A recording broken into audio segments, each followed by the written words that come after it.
consider subscribing to the channel if you have not done that yet. Okay, and this is the continuation of the previous video where I was about to repot this jasmine plant, and it needs to be nursed back to health.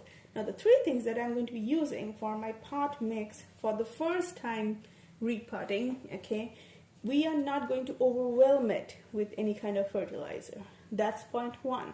Okay, now jasmines usually prefer, they're kind of forgiving, they would prefer any type of good fertilized soil basically, but we should not consider how much flowers it's going to give at the moment. Okay, first it needs to be very thriving and healthy, and needs to give out new branches, new leaves, and I'm hoping I can revive this yellow stuff going on with this. Okay, not sure if it's a disease. It looks kind of like a disease and stuff.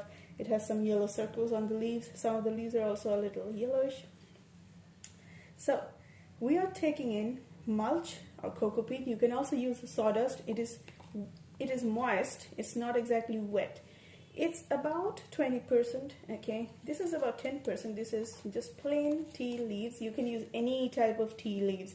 I'm not using anything that is already strained and you have had the tea and then you have kept those remaining leaves and then you're going to put those. No, this is just proper, no non-extracted tea leaves, as in I have not brewed them or anything. This is just good tea leaves, local brand. It doesn't have to be anything expensive. Okay, and this is garden soil, so it's about 70%, I would say. This is about 20%, this is about 10%. Okay, and this has to be very well sieved because they tend to give out proper roots, like you know, their roots are usually very net-like and they need a lot of airy the garden soil should be completely well sieved actually. Okay, not with any kind of lots of stones and grains and particles. No, sometimes you can also use a little bit of sand, but I prefer not to use sand. Instead I prefer using cocoa peat in a little bit more amount, so it's like 20%. So let us mix all of this up and then we are going to be potting this out. The soil is well sieved and mixed, as you can see. Okay, it's very light and airy. I will be adding a little bit of the tea leaves in this stage. Okay. The soil is really well sieved, light and airy. All the three things has gone into the soil, and I have kept a little bit of space. Okay, up till here, I've kept a little bit of space. I will be filling it up with the same soil mix, but after I put the plant in. Let us put the plant in. This is how the plant's roots are looking like. It has quite a lot of roots, if you can see, and I just took it out of its pot. Okay, and so I'm just going to be gently placing it on that soil.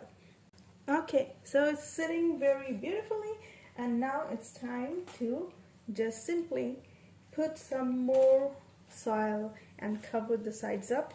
You have to be very careful that you're taking the entire thing out on your palms very carefully by tapping the bottom side of the pot that it comes in, and then you have to place it very gently because see, this was already moist, the entire thing was moist, and otherwise it won't survive a transit. So it was moist and it has a whole lot of cocoa peat. Let me tell you this, whole lot of cocoa peat going in over here. So it has a tendency of, see, crumbling. It's very crumbly, and if the entire thing loosens up while you're taking it out of the original pot in which it comes, the next thing that can happen is that the roots can go into a shock. As we saw, it has a whole lot of roots. Let us put some more soil. Okay,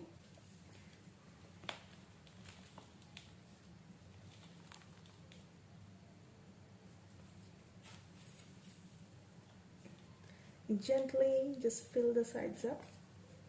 It's best if you do it with a stick instead of any kind of garden shovel. Okay, because it will tend to go into deep into the spaces, so it's best if you do it with a stick. I'm doing it with this magical garden wand. It's a jute stick, if you can see, which is okay.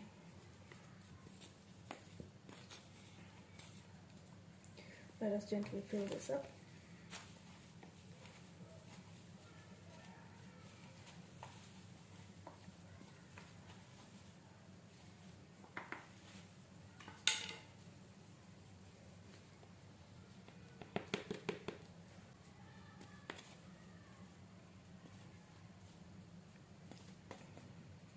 Okay, don't press these areas too much because I like it be settling on its own as in how we go on pouring water to it. Okay, it helps you pour water very precisely, not too much. Okay, but how I built this water sprinkler,